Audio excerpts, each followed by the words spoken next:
Colosenses capítulo 1, versículo 1 en adelante.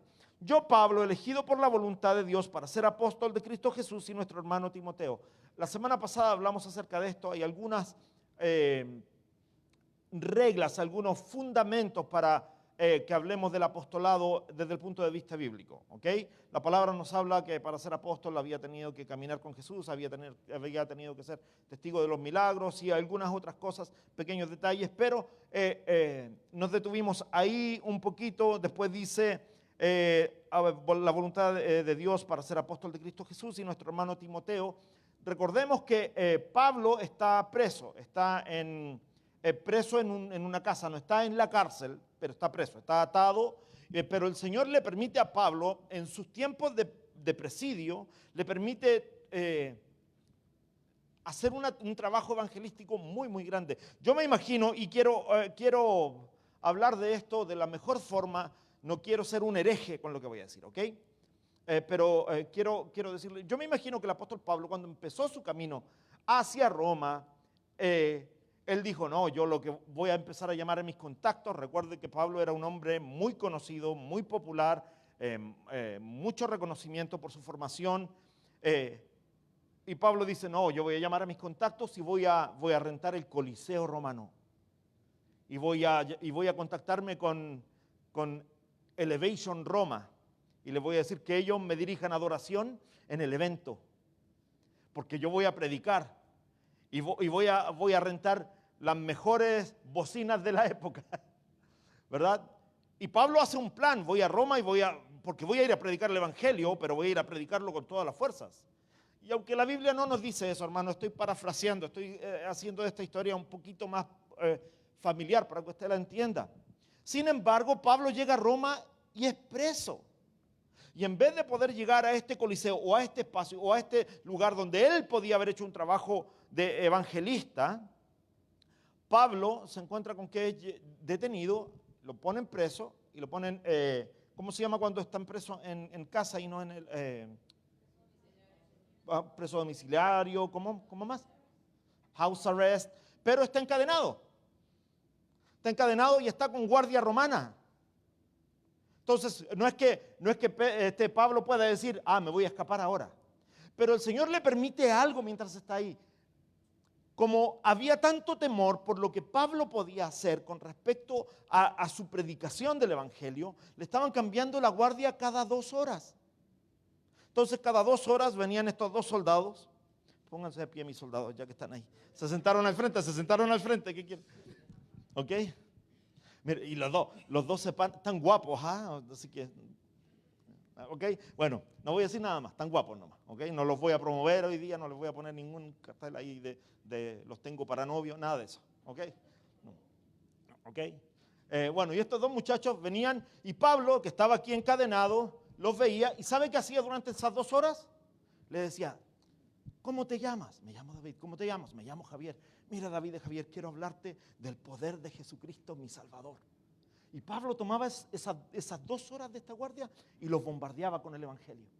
Los bombardeaba y les hablaba del poder de Cristo y les decía, Jesucristo, el que resucitó de los muertos, al 3er día resucitó, ese es mi Salvador. Y esta gente escuchaba y se iba con esa piquita en los oídos y iba a la casa y el Espíritu Santo trabajaba en ellos. A veces la reacción era otra y le decía a los otros 2, ¿cómo te llamas? Bueno, yo me llamo David, yo me llamo Javier. Y le empezaba a predicar a estos 2 nuevamente y le decía, mira, si tú aceptas al Señor en tu corazón, tú vas a tener una vida nueva. Y este hombre se quebraba y Pablo oraba por él ahí mismo. Y en 2 horas le había predicado a 2, a las 2 horas le había predicado a 2. En 2 horas más venían 2 más y le decía, ¿cómo te llamas, David? ¿Cómo te llamas, Javier? Y les decía, déjame hablarte de Jesucristo, mi Salvador. Y cada 2 horas, preso, encadenado en una casa, cada 2 horas habían 2 personas que escuchaban el mensaje del Evangelio una y otra vez lo fue haciendo, una y otra vez. Hermano, ¿cuándo fue la última vez que usted compartió el Evangelio en libertad? No me levante la mano porque no estoy aquí para juzgarlo, sino que quiero que la palabra lo confronte. Porque si tú te vas de la misma forma que llegaste a casa, a la iglesia, y la palabra no te confrontó, me pregunto, ¿escuchaste la palabra? Porque la palabra debe generar cambio continuo en mi vida. Debe confrontarme continuamente. Entonces, vienen nuevamente los 2 y cada 2 horas venían, y a estos 2 guardias les predicaba el Evangelio, y cada 2 horas uno de ellos recibía a Jesucristo en su corazón, o tal vez se iba con la picazón del Espíritu Santo a buscar más. Pueden tomar asiento, gracias, guardias.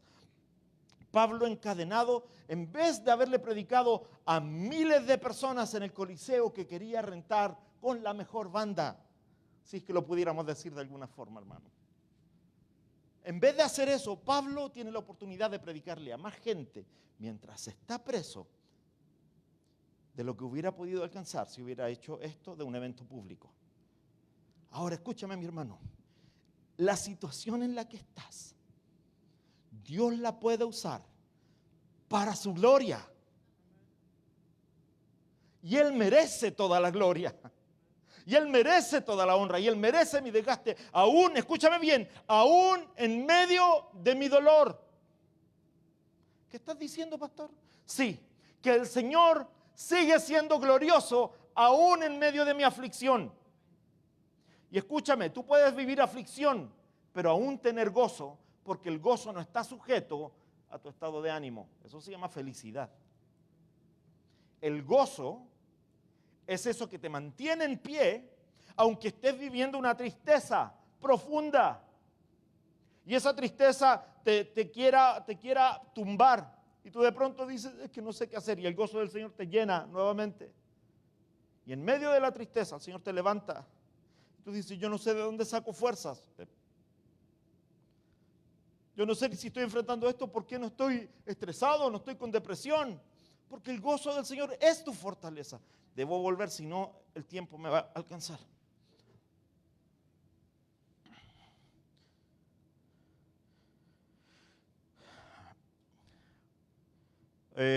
Versículo 2. Les escribimos esta carta a los fieles hermanos en Cristo que conforman el pueblo santo de Dios en la ciudad de Colosas. Que Dios nuestro Padre les dé gracia y paz. ¿A quién le está escribiendo Pablo? Pablo le está escribiendo a la iglesia. Por lo tanto, toca a la persona que está a su lado y dígale así: Pablo me está escribiendo a mí. ¿A quién le está escribiendo Pablo? Dígaselo, a mí. Entonces este mensaje es directamente para ti, para la iglesia. Y empieza Pablo, hermano, es raro, es casi incomprensible. Mire lo que dice el versículo 3. Y desde aquí vamos a comenzar a nuestra clase de hoy. Siempre oramos por ustedes y les damos gracias a Dios el Padre de nuestro Señor Jesucristo, porque hemos oído de su fe en Cristo Jesús y del amor que tienen por todo el pueblo de Dios. Ambas cosas provienen de la firme esperanza puesta en lo que Dios les ha reservado en el cielo. Ustedes han tenido esa esperanza desde la primera vez que escucharon la verdad de la buena noticia. Toque al que está a su lado y dígale así: buena noticia. ¿Ok? Usted va a ir viendo que me voy a ir deteniendo en algunos puntos aquí. Esa misma buena noticia llegó con ustedes, ahora corre por todo el mundo. Diga conmigo, corre por todo el mundo. Vamos uniendo las ideas. La buena noticia corre por todo el mundo. Ok. Esa misma buena noticia que llegó a ustedes ahora corre por todo el mundo. Da fruto en todas partes mediante el cambio de vida que produce. Diga conmigo, la buena noticia corre por todo el mundo y produce cambio. Estoy invitándole a que usted haga esta declaración conmigo a través de la palabra para que nos enfrentemos a lo que la palabra nos dice que produce el evangelio en mí. Esa misma buena noticia que llegó a ustedes ahora corre por todo el mundo, da fruto en todas partes mediante el cambio de vida que produce, así como le cambió la vida a ustedes. Muchas gracias. Desde el día que oyeron y entendieron por primera vez la verdad de la maravillosa gracia de Dios. Entonces, la buena noticia corre por todo el mundo, da fruto y es a través de gracia. Mira lo que nos está enseñando Pablo, cómo se va amplificando esta imagen que Pablo nos está dando. Voy a leer nuevamente el versículo 6 para continuar. Esa misma buena noticia que llegó a ustedes ahora corre por todo el mundo, da fruto en todas partes mediante el cambio de vida que produce, así como les cambió la vida a ustedes desde el día que oyeron y entendieron por primera vez la verdad de la maravillosa gracia de Dios. Ustedes se enteraron de la buena noticia por medio de Epafras, nuestro amado colaborador. Él es un fiel servidor de Cristo y nos ayuda en nombre de ustedes. Nos contó del amor por los demás que el Espíritu Santo les ha dado. Amén. Pablo está preso y sin embargo está dándonos esta carta tan motivacional, tan importante para la iglesia. Pablo está bajo arresto domiciliario y tú te puedes preguntar, ¿por qué dice que está alegre y agradecido? Porque el versículo 4 dice así, ¿verdad? Porque hemos oído de su fe en Cristo Jesús y el amor que tienen por todo el pueblo. Siempre oramos y le damos gracias a Dios. El versículo 3 dice, le escribimos esta carta a los fieles hermanos de Cristo. Después 4 dice, siempre oramos por ustedes y le damos gracias a Dios el Padre de nuestro Señor Jesucristo. ¿Por qué le está dando gracias en medio de una situación tan complicada? Porque el gozo del Señor es quien lo sostiene. Pero pastor, es que es muy difícil tener gozo, por eso debe ser de Dios. Porque si lo generas tú vas a generar situaciones temporales. Si te esfuerzas tú no va a ser algo que se mantenga en el tiempo, porque lo que proviene de Dios es eterno. Lo mío no. Esta carta es un recordatorio para aquellos que eran los verdaderos creyentes. Y Pablo se toma el trabajo de definir quiénes son estos verdaderos creyentes. Y le escribe a los colosenses, porque están bajo ataque de algunas cosas. Y usted va a poder relacionarse a esto, porque el ataque que vivimos hoy con respecto a nuestra fe es inmenso. No sé si usted es futbolero, que creo que aquí todos lo son. By the way, a los hermanos venezolanos, congratulations. Ayer ganaron 2-1 a Ecuador. A los hermanos mexicanos, bien, ayer ganaron 1-0 a Jamaica, aunque les dio un dolor de cabeza, pero lo lograron.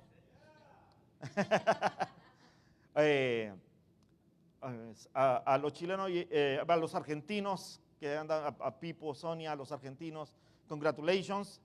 Ustedes saben, yo soy un admirador de Messi, así que me encanta mirarlo. ¿Ah? Y a los chilenos les digo, puf, qué mal, para mí, eso va para mí, y para Jotam. Sí, y para Luis Cuba, que vivió en Chile también, qué mal, ¿verdad? Un empate a 0, el peor partido de la Copa so far. Pero bueno, ya vienen más partidos, usted manténgase despierto ahí a los que les gusta el fútbol. Yo voy a estar de campamento, así que me mandan mensajes diciéndome, hey, van ganando, van perdiendo, para hacerme llorar, ¿ok? Pero, mire, me pongo a hablar de fútbol y me olvido de la idea central, ¿ves? No me entretengan, no me distraigan. El apóstol Pablo está hablándole de tres ideas centrales. Qué bueno que el pastor escribe, ¿verdad? Qué bueno que el pastor escribe. Ok, mira.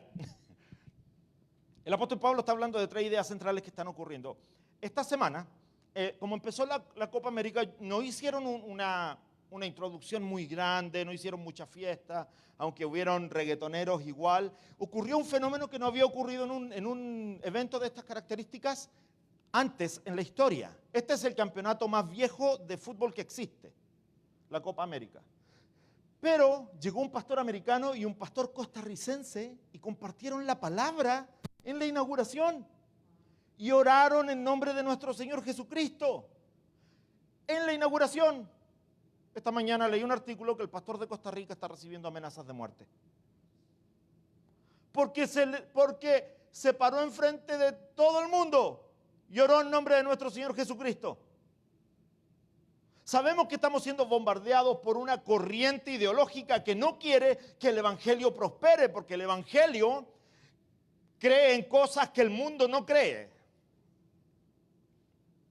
Y usted sabe, a mí me cuesta retener mi lengua cuando se trata de eso. Pero hay gente que no cree en lo establecido por Dios.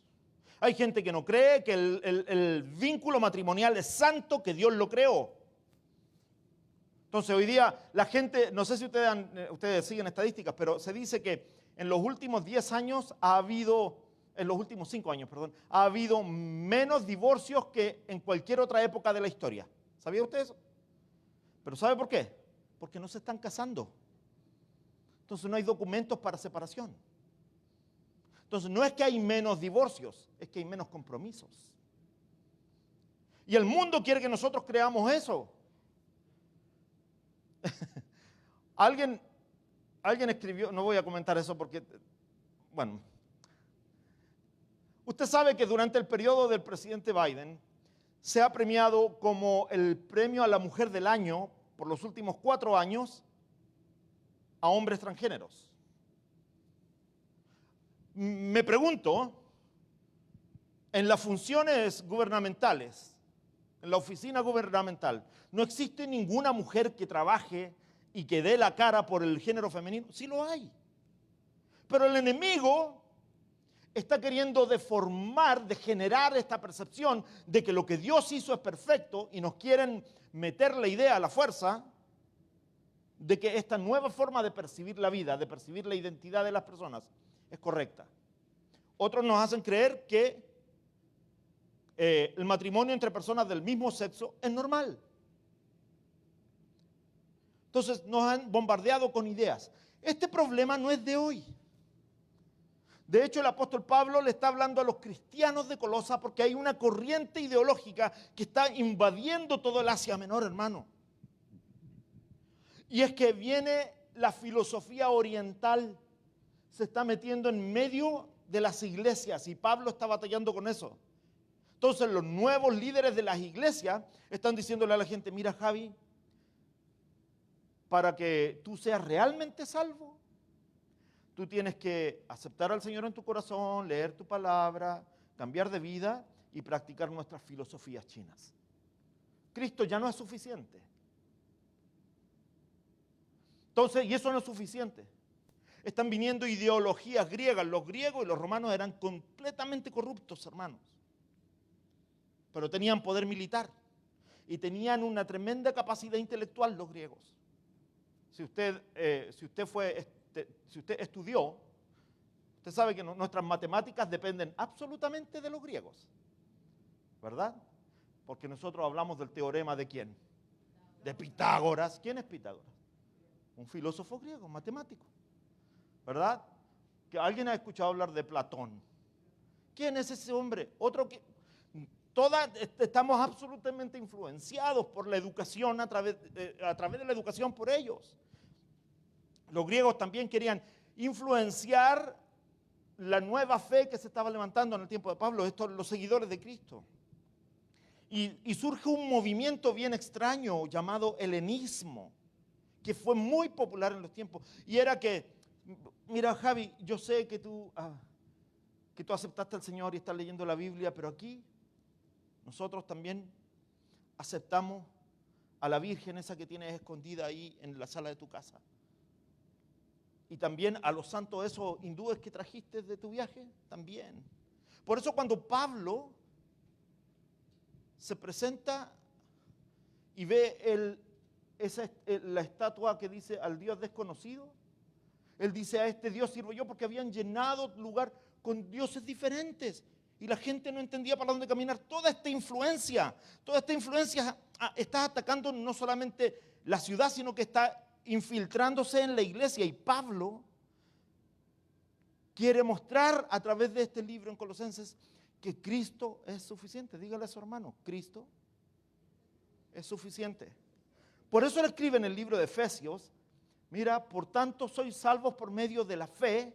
Y esta frase es muy potente de Pablo. Y esto no es de vosotros, pues es don de Dios.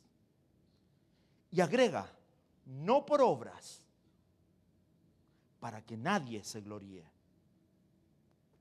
Entonces tú y yo cuando empezamos a entender lo que Pablo está tratando de enseñarnos, primero que nada, quiere separarse del misticismo oriental, quiere separarse de la filosofía griega. Entonces estas dos ideas están infiltrándose en el cristianismo. Y Pablo le está diciendo a los colosenses, le está hablando acerca de esto. Pablo quería que supieran que tu fe, tu esperanza y tu amor son evidencia de un corazón genuinamente regenerado. ¿Se recuerdan que mismo Pablo en el libro de Corintios termina la preeminencia del amor? Dice, la fe, la esperanza y el amor, pero la más grande de estas es el amor. Esas son las evidencias de que tú eres un cristiano nuevo, un cristiano regenerado.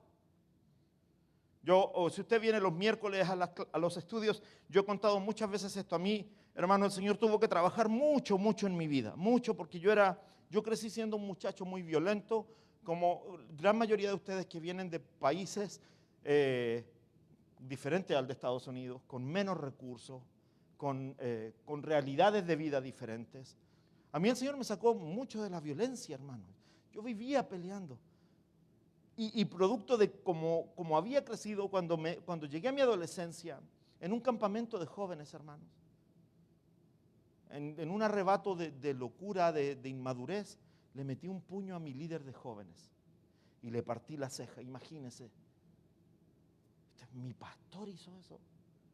Eso el Señor tuvo que quitar de mi vida, hermano. Lloré y lloré y lloré después de eso, me arrepentí.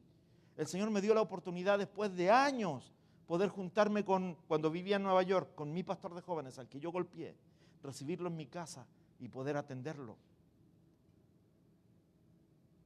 Y me senté a la mesa, hermano, a mis 30 y algo de años, me senté a la mesa con él, se llama Julio, y me senté a la mesa a comer con él, estábamos en casa y lo miré y le digo, Julito, yo te quiero pedir perdón. Y Julito no me dejaba terminar. Decía, no va a decir eso, no va a decir eso. Y le decía, Julito, yo te tengo que pedir perdón porque en mi inmadurez, en mi niñez, en mi adolescencia, en mi falta de sabiduría, yo cometí ese error. Y no solo te avergoncé a ti, sino que me avergoncé a mí mismo y avergoncé a nuestro Señor. Porque los dos éramos representantes del Dios al que servimos hoy. Y él me decía, Mauricio, eso ya pasó. Pero tuve la oportunidad de poder hablar con él, de poder abrazarlo, de poder decirle estas cosas. Gracias al Señor pasó en nuestra juventud, en nuestra adolescencia, porque hoy yo soy pastor. Julio es juez de la corte allá en mi país, así que me hubiera ido mal ahora. Pero el Señor quitó esas cosas de mí, de mi pasado. Y el Señor, mira mi hermano, ¿se recuerda lo que leíamos en el libro de Colosenses? Que deben haber frutos de este cambio del que está hablando Pablo. Y debemos cambiar la forma en que éramos. Y yo les decía, cuando los que venimos los miércoles, yo les cuento esta historia. Después de que pasó esta cosa con mi líder de jóvenes, en la iglesia yo iba a los servicios de jóvenes y en los servicios de jóvenes en ese tiempo, usted sabe, ¿verdad? Todavía andábamos en troncomóvil y esas cosas, así que no es como ahora que tienen banda, luces y esas cosas, sino que cantábamos una canción que era como un juego y decía, las cosas que yo hacía ya no las hago más, las cosas que yo hacía ya no las hago más, las cosas que yo hacía ya no las hago más, porque Cristo vino a mi vida y me cambió. Una cosa así era la canción, ya no me acuerdo bien, ¿verdad? Porque estoy envejeciendo, así que no pida que mantenga todos los detalles. Bueno, pero en el coro decían una cosa mala que se pueda repetir aquí en la iglesia que hacía Luis, a ver, que se pueda repetir aquí, como vamos a decir mentir, ¿está bien? Vamos a decir esa palabra. Entonces le cantábamos, nos reuníamos todos, y dice, las cosas que yo hacía, yo no. Y después cuando íbamos dando la vuelta, todos los que estábamos en el servicio decían, y cuando le tocaba a Luis decía, las cosas que yo hacía ya no las hago más. Y en la segunda parte decía, las mentiras que yo decía ya no las digo más. Las mentiras que yo decía ya no las digo más. Entonces después venían donde Fran Juli, y Fran Juli decía, ay, el orgullo. No vayan a creer que el Señor me está revelando cosas aquí ni nada de eso. ¿Okay? No, yo aquí estoy. El orgullo, decía ella. Y de pronto todos los muchachos cantaban, el orgullo que yo tenía ya no lo tengo más. El orgullo que... Y iban dando vueltas y llegaban donde Javi. Y Javi decía, no, es que yo soy mujeriego. Las mujeres que yo tenía ya no las tengo más. Las mujeres que yo tenía ya no las tengo más. Y no voy a seguir diciendo porque a medida que se me van acabando las ideas voy a ir poniendo cosas más graves y ustedes van a decir, no, oren por él, oren por ella. ¿No? Entonces, y cuando llegaban donde Mauricio, hermano, Mauricio no podía decir su parte porque todos los jóvenes empezaban de una vez, los puños que yo metía ya no los meto más, los puños que... Y yo, hermano, avergonzado por años,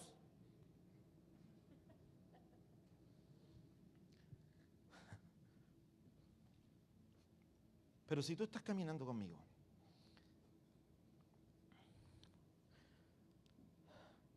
Pablo querían que supieras que tu fe, tu esperanza, tu amor son evidencia de un corazón genuinamente regenerado y que somos verdaderos creyentes. Porque ¿sabes lo que pasa? Que cuando Cristo viene a tu vida, las cosas que antes hacías,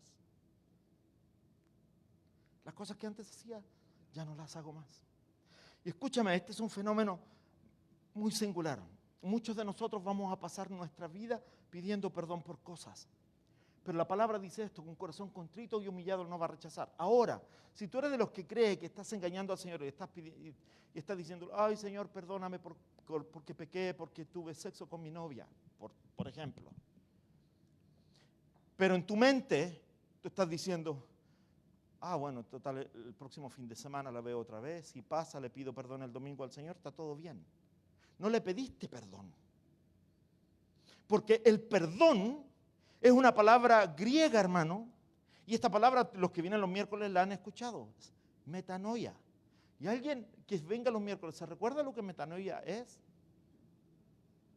¿Qué? Un giro de 180 grados. Es decir, si yo venía caminando en esta dirección, debo volverme y no continuar el camino que seguía. Entonces, cuando tú vienes a la palabra y estamos hablando de un cambio real, de un arrepentimiento real, de esto que está hablando Pablo, tú y yo debemos entender que no podemos caminar el mismo camino. Y las cosas que yo hacía ya no las hago más.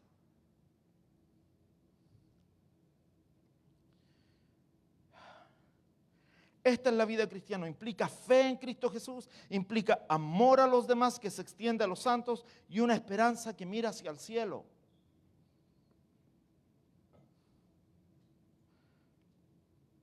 Cuando leemos acerca de la esperanza para el creyente, no es que simplemente crucemos los dedos y digamos, ay, yo espero que esta semana tenga un golpe de suerte y cruzamos los dedos.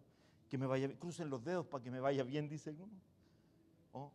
Otro dice, no, pastor, yo ando en mi keychain, en mi llavero con mi patita de conejo.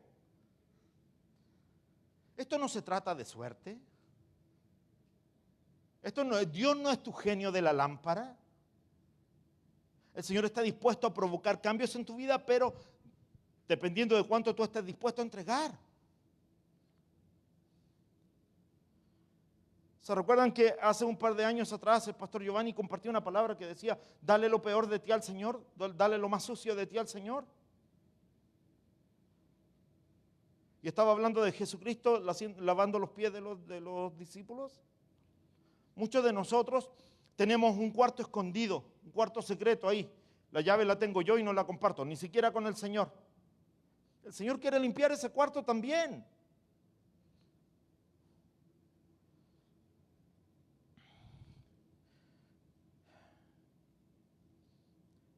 Mi esperanza está en Cristo, no en mi pata de conejo, no está en mi suerte, sino que mi esperanza está en Cristo. Tengo una seguridad inquebrantable de que Él me salvó. A esta gente le está hablando Cristo en este pasaje. Debo avanzar rápido. Mira, del versículo 5 al 8, hay 5 verdades que quiero que tengamos claras. La primera, versículo 5. Habéis oído antes en la palabra de verdad. Dígale al que está a su lado. La palabra es verdad. El evangelio que tú y yo tenemos, que recibimos, el evangelio que practicamos, el evangelio que vivimos, no lo vivimos simplemente porque alguien nos contó un cuento, sino que porque creemos que todo lo que ocurrió es verdad. Porque nosotros no compartimos las buenas ideas o los buenos sentimientos. Nosotros compartimos las buenas noticias. Lo que estamos compartiendo son noticias reales. Y es real, tanto así que creemos que Jesús vino al mundo en forma de hombre. Creemos que Jesús vivió entre los hombres. Creemos que Jesús fue a la cruz por mis pecados. Creemos que Jesús resucitó al tercer día. Y creemos que Jesús está sentado a la diestra del Dios Padre, intercediendo por nosotros. Ahora, ¿y por qué creemos esto? Porque históricamente tenemos todas las referencias que nos muestran de que Jesús es real. Nosotros no estamos basando nuestra fe en una hipótesis. Si tú vas a la tumba de cualquier otro líder religioso, vas a encontrar sus huesitos ahí. Lo vas a encontrar lleno de gusanitos. Pero mi Señor, mi Dios, mi Rey, con 16 soldados protegiendo la tumba, pudo salir victorioso. Porque los pretorianos, dice que cuando sintieron el temblor cayeron como muertos. Porque su presencia no lo pudo dejar en pie. El Dios al que yo sirvo es real. Lo que Pablo está diciendo es que nuestra esperanza está en la verdad.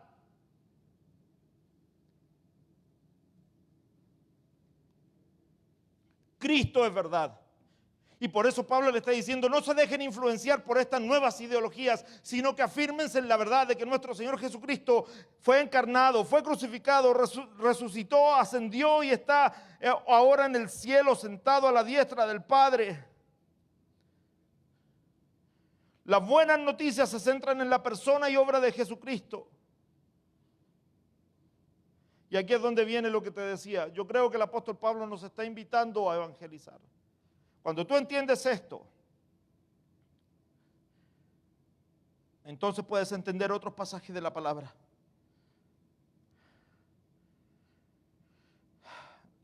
Jesús es la segunda persona de la Trinidad, de la divinidad. No es que son tres dioses, sino la segunda persona de la Trinidad, Dios Padre, Dios Hijo y Dios Espíritu Santo. Sabemos que murió voluntariamente por mis pecados. Cristo resucitó de entre los muertos y por un periodo de 40 días apareció y desapareció, comisionó a sus discípulos a predicar el Evangelio, luego ascendió nuevamente a los cielos y está sentado a la diestra del Dios Padre en el lugar de autoridad y reina supremo. Y todos nosotros como hijos de Dios deberíamos saber que nuestra fe está sujeta en esta verdad. Y el Evangelio se resume en uno de los versículos más populares de la palabra, hermano. Dice, porque de tal manera amó Dios al mundo que ha dado a su Hijo unigénito para que todo aquel que en él crea no se pierda, mas tenga vida eterna. Nuestra fe está basada en ese hecho, de que el Señor envió a su Hijo para darnos vida eterna. ¿Quieres predicarle el Evangelio a alguien? Compártele ese pasaje.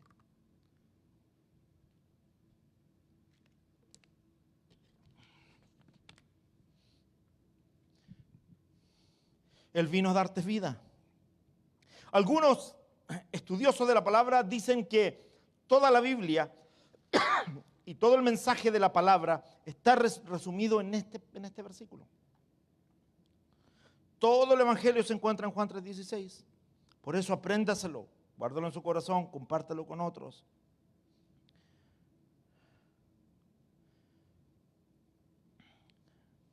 Cuando compartimos el Evangelio, compartimos a Cristo.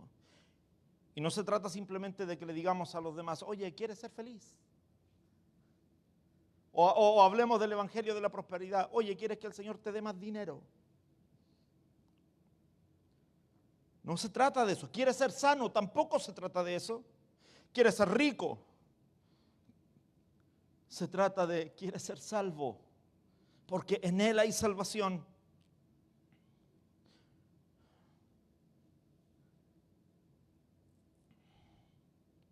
La segunda verdad que encontramos en este pasaje es que el Evangelio es para todos. El versículo 6 dice que ha llegado a vosotros como en todo el mundo. Y aunque Pablo está hablando en ese tiempo del mundo romano,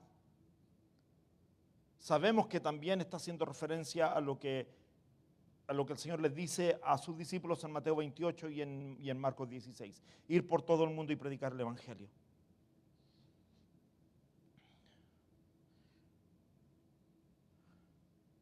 El cristianismo no es una religión occidental, el cristianismo es para todos. El cristianismo no tiene color, no es negro, blanco, amarillo, rojo. El Evangelio es la buena noticia del reino para el mundo.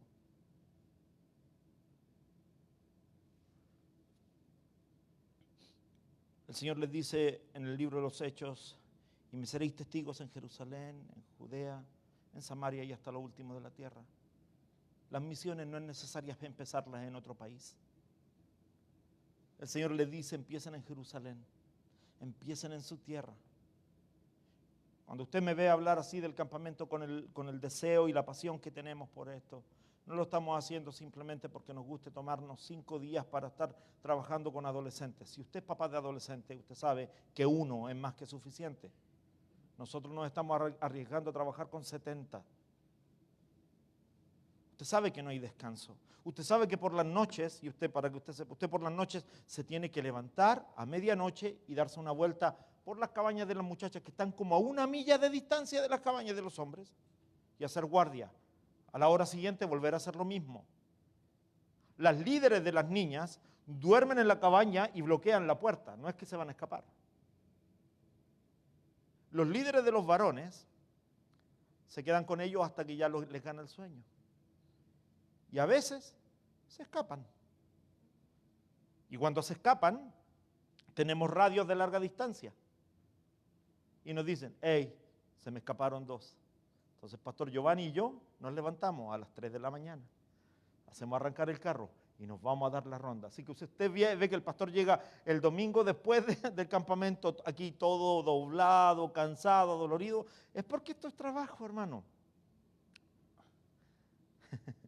Pero esto es parte del llamado a las misiones que nos dio el Señor. Porque estamos empezando en Jerusalén. Y el desgaste vale la pena porque eventualmente van a reconocer las buenas noticias del reino. Porque el Señor nos mandó a plantar semillas.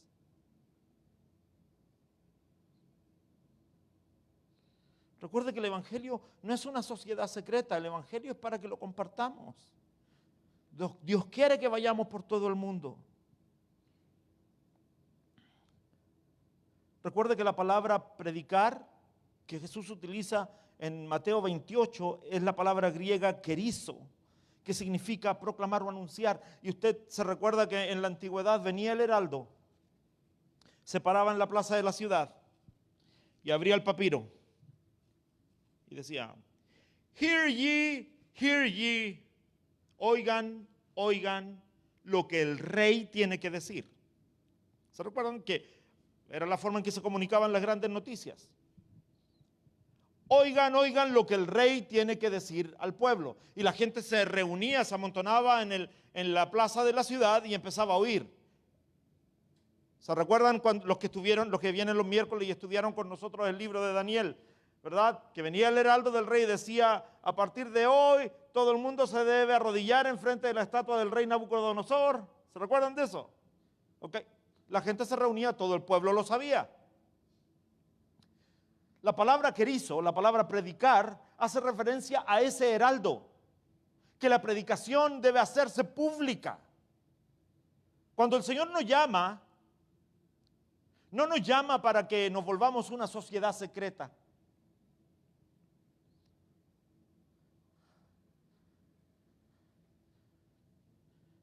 Entonces yo vengo y le digo, ven Javi, ven conmigo. Yo le digo, hola brother, nos vamos a saludar con nuestro saludo secreto.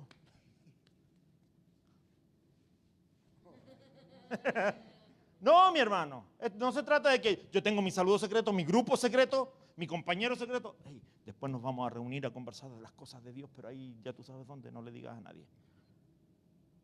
Así no funciona esto. El Evangelio, el Señor no te llamó a esconder lo que te dio. El Señor te está diciendo, ve y predícale a todo el mundo. El apóstol Pablo le está diciendo a los colosenses, hey hermano, este mensaje, la buena noticia que ustedes están recibiendo, no es para que se la guarden. Nada de saluditos secretos. Era solo para utilizar a alguien. No habíamos practicado el saludo secreto, por si acaso. Por eso yo lo hice bien y él no. El mensaje del Señor es para ser predicado. Por eso Jesús les dice en Hechos 1:8, y me seréis testigos. Tercer verdad sobre el Evangelio. El Evangelio produce frutos. Dígale al que está a su lado, el Evangelio produce frutos. Y dice, y da fruto como también en vosotros desde el día que oísteis.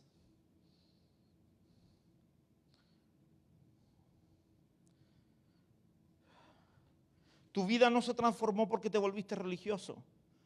Tu vida se transformó porque ahora tienes una relación con Cristo. Y al tener una relación con Cristo deben haber frutos. Mi esposa cumplió años la semana pasada, pero nosotros esta semana, el lunes, cumplimos 29 años de casados. ¿Ok? Ahora, yo le tengo que decir esto. Los mejores 29 años de mi vida, si usted de esos mentirosos, le voy a decir, sí, ok, bueno. No, hermano, hemos pasado en estos 29 años hemos pasado necesidad, hemos pasado tristeza, no hemos enojado 28 años y medio de los 29, no. No, hermano, no ha sido, pero ¿sabe qué? Mi compromiso es estar con ella hasta que la muerte nos separe.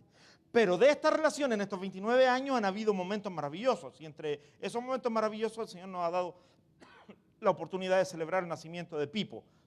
Pipo, el que toca la batería, es nuestro hijo mayor, ¿verdad? Después el Señor nos dio otro momento maravilloso de poder recibir en nuestra vida a Jotam. Jotam es el que canta. Y después nos dio otro momento maravilloso, no sé si es maravilloso ese, pero de recibir a Joshua. Si usted no sabe, Joshua lo operaron esta semana de su manito, anda súper adolorido y las pastillas que le dan lo ponen bien como él. Entonces, no, lo ponen bien decaído, así que estén orando por él porque le reubicaron los huesitos de su dedo meñique, le pusieron un pin en el dedo y le reubicaron las terminales nerviosas de su dedo, así que eso es la parte más dolorosa, así que anda ahí con un dedo gordo ahí por su operación. Pero el Señor nos permitió vivir estas experiencias en estos 29 años, recibir a Pipo, recibir a Jotam, recibir a Joshua. Pero el año pasado, noviembre del año pasado, nos permitió vivir otra experiencia para la que nosotros no sabíamos que se podía experimentar. Personalmente yo no sabía que se podía experimentar este sentimiento, esta emoción. Tráelo acá, Jasmine. Y usted no sabe el momento que yo viví cuando el Señor me permitió experimentar, porque yo sabía que iba a ser abuelo, pero experimentarlo físicamente, hermano. Cuando yo tuve mi primer encuentro con este hombre aquí, hermano, cuando yo tuve a este niño en mis brazos la primera vez, yo exploté. Yo no sabía si mi corazón podía aguantar lo que estaba viviendo. Hermano, yo nunca en mi vida había tenido esa reacción emocional, pero yo lo vi y exploté y lo abracé en el hospital. Y Sonia decía, yo nunca había visto a Mauricio así, venía contando los segundos de los semáforos para llegar al hospital. Y cuando lo vi, hermano, solo pude abrazarlo y lo abracé y empecé a orar al Señor y dije, Señor, gracias por darme esta oportunidad. Gracias por permitirme volverme el patriarca de este bebé y poder enseñarle de ti, poder hablarle de ti, que él pueda experimentarte a ti en esta vida. Y los días que me des, Señor, permíteme ser un ejemplo en su vida. Porque estas experiencias, hermano, son maravillosas, ¿cierto que sí? Sí. I love you.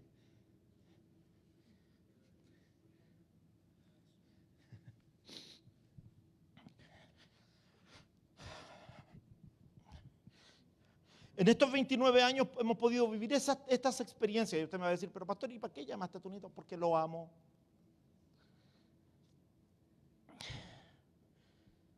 Y porque quiero decirle esto, si quieres cambiar a tu sociedad, predica el evangelio, pero empieza en tu casa. Yo no puedo permitir que el mundo, que la sociedad se haga cargo de transmitirle el evangelio a mi nieto. Es mi trabajo como patriarca. El trabajo de Jotam como su padre. El trabajo de Jasmine como su madre. Jotam dijo, mire, mi hijo escucha esto todas las veces cuando se va de la casa de mi papá. Todas las veces que Jotam Elías se va a ir, no importa si yo estoy hablando con alguien, si estoy ocupado, cuando él se va de mi casa, yo le digo, espérame que no lo he bendecido. Yo me acerco a él, lo abrazo y le hablo al oído. Y le digo, Jehová te bendiga y te guarde. Jehová haga resplandecer su rostro sobre ti. Que el Señor tenga de ti misericordia y que el Señor te llene de su paz. Y tú me vas a decir, pastor, pero ese niño, ¿qué va a saber? No importa, su espíritu está vivo. Y el espíritu eterno de parte de Dios que habita en él esté escuchando que está siendo bendecido cada vez. No lo hago simplemente porque me crea un sacerdote de la vieja escuela. No, mi hermano. Porque creo que hay un llamamiento sacerdotal en su vida. Lo voy a proclamar, lo voy a declarar. Porque tú y yo, escúchame, a todos los papás, ustedes son los sacerdotes de su casa. Una vez vino un hermano y le dijo a Gio, Gio, yo no sé qué va a hacer con mi hija porque ya no me está obedeciendo. Y Gio se quedó mirando así y dice, espérame, si yo solo la veo 1 hora y media el miércoles y después la veo en el servicio del domingo, ¿qué puedo hacer yo? Tú eres el papá, tú haces vida con él, con ella.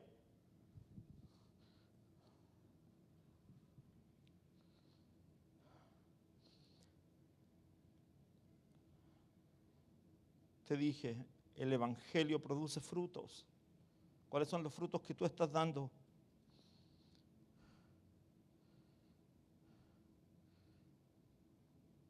Voy a ir al número 4 porque ya me quedan 2 minutos. Aquí está la verdad número 4. El evangelio está arraigado en la gracia de Jesucristo, en la gracia del Dios Padre. El evangelio no está sujeto a ti, el evangelio no está sujeto a mí. El evangelio, no hay, hermano, no hay ni un mérito en mí que me haga digno de recibir la salvación del Señor.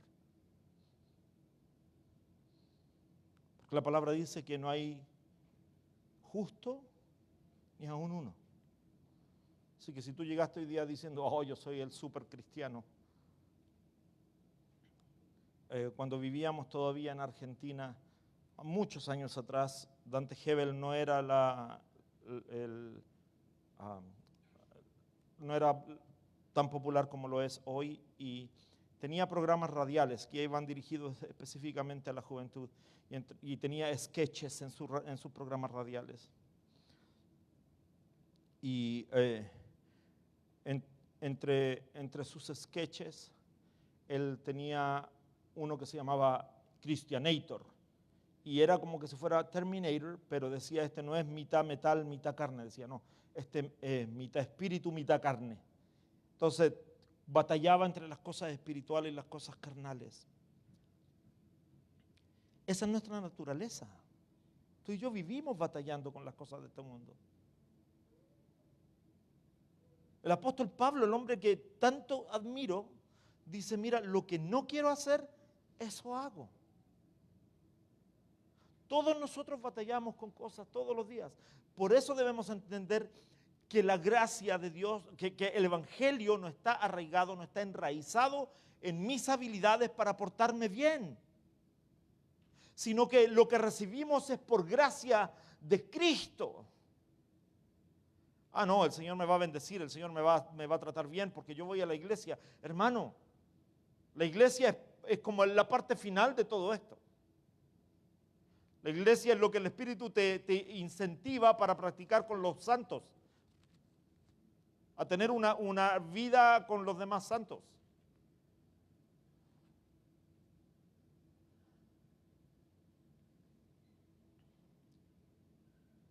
Pero lo que tú y yo experimentamos es por gracias. Es por gracia. Y la palabra charis en griego quiere decir un favor inmerecido.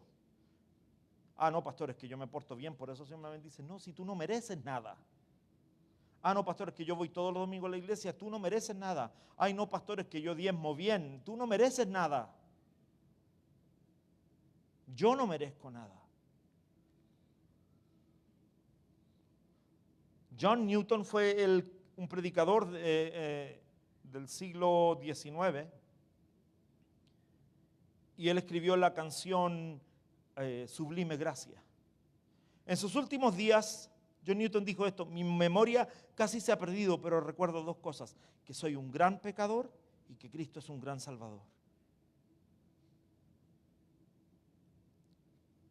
Y eso nos lleva nuevamente a pensar lo que dice el libro de Efesios, porque por gracia sois salvos por medio de la fe. La última verdad que quiero compartir, y con esto termino hoy, es que el cristianismo predica la salvación por gracia, solo gracia, nada más que gracia, es Cristo. es su muerte. Y ese es el problema que se enfrentó entre el libro de Malaquías y el libro de Mateo. Hay un espacio que dura 400 años. Durante esos 400 años se formó un grupo de personas que celaba la ley, que quería cuidarla, pero cuando quisieron transmitirla al pueblo le agregaron más cosas y le pusieron más peso y la gente se volvió cada vez más difícil de seguir los patrones de la ley. Cuando Jesucristo viene, los religiosos sufren porque ellos creían que debían seguir haciendo obras a través de la ley para recibir la bondad de Dios. Y Cristo cambia todo eso y a través de su gracia es que hoy podemos ser salvos. Hoy día a ti no te toca hacer nada, tú no tienes que esperar todo un año que el sacerdote venga y ofrezca un sacrificio. Sino que cada vez que tú vayas a tus rodillas, tú vas a llegar a la presencia del Dios Padre porque Cristo ya, Él preparó el camino directo. Antes, para llegar al Padre no tenías una línea directa, tenías que esperar que el sacerdote se haya cuidado durante todo el año y no haya pecado para que cuando llegara a la presencia del Señor era considerado justo ante los ojos de Dios, no moría por su presencia. Porque si moría no había perdón. Ahora no. Jesucristo cuando muere, dice la palabra, que se rompe el velo que separaba el lugar santísimo. Ahora hay acceso directo a su presencia. Pablo nos enseña esto. Pero ¿sabes qué? En el cristianismo, el Señor el Señor te quiere usar a ti. No va a usar a los ángeles, no va a usar seres divinos. ¿Se recuerdan en el libro de Hechos cuando Cornelio tiene una visión y viene un ángel? En el libro de Hechos capítulo 10 y el ángel le dice, mira, quiero que vayas a un lugar donde vas a encontrar a un hombre que se llama Simón Pedro y él te va a hablar de la fe. ¿Por qué no le dijo el ángel? Porque el Señor no aprovechó al ángel que le había mandado a Cornelio a decirle, arrepiéntete, conviértete de tus pecados y acepta a Jesucristo en su corazón. Porque sabes que el Señor te quiere usar a ti. Y si tú te vas de aquí otro domingo más y tú dices, ay, qué lindo mensaje, la próxima semana espero que esté igual de bueno, que esté igual de entretenido, que el pastor cuente mejores chistes, que cuente más historias de su vida. No, hermano, si tú te sales de aquí y no hay una convicción en tu corazón de que alguien tiene que oír de tus labios que Jesucristo es el Salvador, entonces hay algo mal en ti. Ah, pastor, te estás poniendo muy serio. La palabra es seria.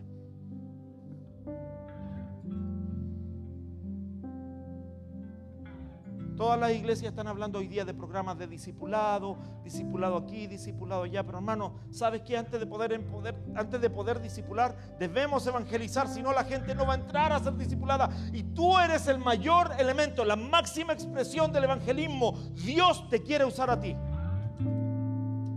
Pero Señor, es que yo no sé ni qué decir. El evangelismo está reducido en un versículo, Juan 3:16. Que de tal manera amó Dios al mundo, de la misma manera que me amó a mí, te puede amar a ti. Acepta a Cristo en tu corazón, si no te vas al infierno.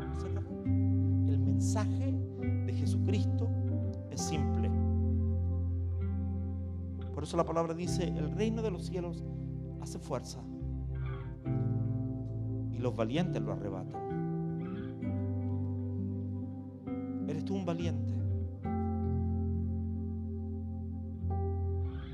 ¿Por qué tanta violencia en la palabra? Hermano, no estoy inventando nada, todo está en la palabra. Y mi deseo es que tú puedas compartir la palabra. Se recuerda que para Semana Santa mostramos unos videos y Vanessa compartió un poquito de ella, nuestra hermana Lucy compartió de ella y nuestra hermana Ruby compartió un poquito de ella en esos videos. Hace un tiempito atrás, Ruby invitó a una muchachita a los servicios de jóvenes. Ella no puede venir los domingos, aunque cuando puede sí viene, pero invitó a una muchachita. Y un día en el servicio de jóvenes, Gio le está preguntando a los jóvenes, ¿quién es la persona más espiritual que tú conoces? ¿Cierto? ¿Y sabes qué tal? ¿Cómo se llama? Kimberly. ¿No? ¿Cómo se llama Gio? Kim. Le preguntó, ¿y ¿sabes qué? Fue impactante, porque ella dijo: la persona más espiritual que yo conozco es Rubí. Hermano, y no estoy aquí poniendo a Rubí como ejemplo. Ay, la super Rubí, mírenme a mí. Rubí no está haciendo eso. Rubí no me pidió que hiciera esto. De hecho, a lo mejor hasta está un poquito incómoda porque el pastor está usando su nombre sin haberle preguntado. I'm sorry. Pero esta muchachita le empezaron a preguntar a todos los jóvenes: ¿quién es la persona más espiritual que tú conoces? ¿Quién es la persona más espiritual que tú conoces? ¿Quién es la persona más espiritual que tú conoces? Y aunque mi ahijado está en esa clase y es uno de los que hace la cámara, mi ahijado no dijo mi padrino pastor. Ni siquiera él. Cuando llegaron donde Kim, ella dijo: la persona más espiritual que yo conozco es Rubí.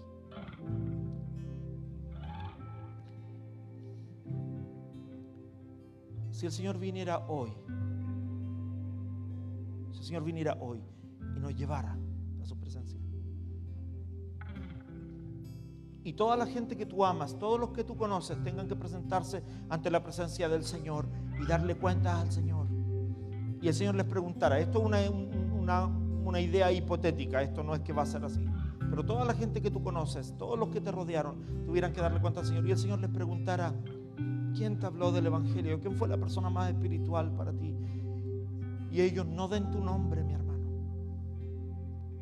Cuando el Señor te da todos los días oportunidades para compartir el Evangelio,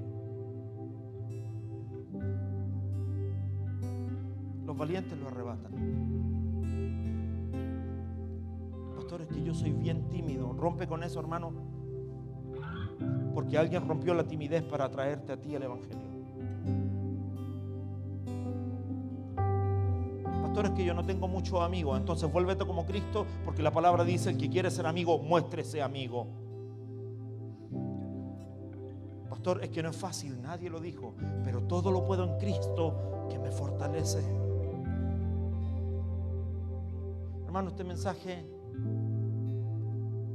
es para que los evangelistas aviven el fuego que hay en ellos. Pastor, pero es que yo no soy evangelista. Todos lo somos. No puedo pretender simplemente venir y sentarme todos los domingos en estos asientos y esperar que caigan como de la nada a las nuevas personas. Ninguna iglesia crece si el pueblo que se congrega en ella no es capaz de compartir lo que el Señor está haciendo en ellos. Eso es lo que Pablo nos está diciendo. Mira, hermano, ni siquiera te estoy diciendo esto, no te estoy diciendo trae a toda la gente aquí a la tribu, porque el Señor no me llamó simplemente a llenar asientos de una iglesia, el Señor nos llamó a llenar el cielo con almas. Te decía, esto que hacemos del campamento es para poder conectar con la próxima generación y que conozcan de este Dios del que te estoy hablando. Así que cierra tus ojitos ahí donde estás y dile con tus palabras, porque esta es una de esas oraciones que yo no puedo orar por ti. Yo sé que muchos de nosotros vamos a la iglesia esperando que el Señor use al pastor para solucionarme todos los problemas, pero hay una cosa en cuanto a la relación entre Dios y yo que solamente puede ser entre Dios y yo.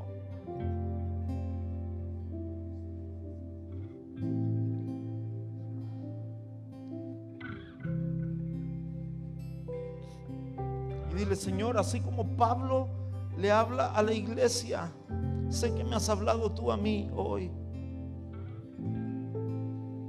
Y el mensaje de Jesucristo, el mensaje del Evangelio de salvación, tú nos los has entregado a nosotros. Danos también la sabiduría, el entendimiento, la fuerza y el poder para sacarlo de estas cuatro paredes. El pastor John Miller cuenta una historia y dice que un día una iglesia se incendió y en medio del incendio uno de los hermanos corrió adentro a buscar un cuadro de Jesucristo que había en la iglesia, y cuando lo encontró lo descolgó y salió corriendo afuera mientras la iglesia se encendía en llamas. Y cuando llegó afuera, la gente de la iglesia que vino a ver el espectáculo que estaba ocurriendo con el fuego se pusieron a aplaudir y estaban contentos porque la imagen de Jesús estaba afuera. Y el pastor de la iglesia al ver eso dice: la única forma de que la iglesia se avive, sufra un avivamiento, es sacando a Jesús de ella. Estas 4 paredes deben ser solo el refugio para lo que hacemos afuera. Mi deseo, mi intención con esta palabra es que el Señor avive el fuego en ti por predicar el Evangelio. Señor, presentamos esta palabra que tú nos has dado esta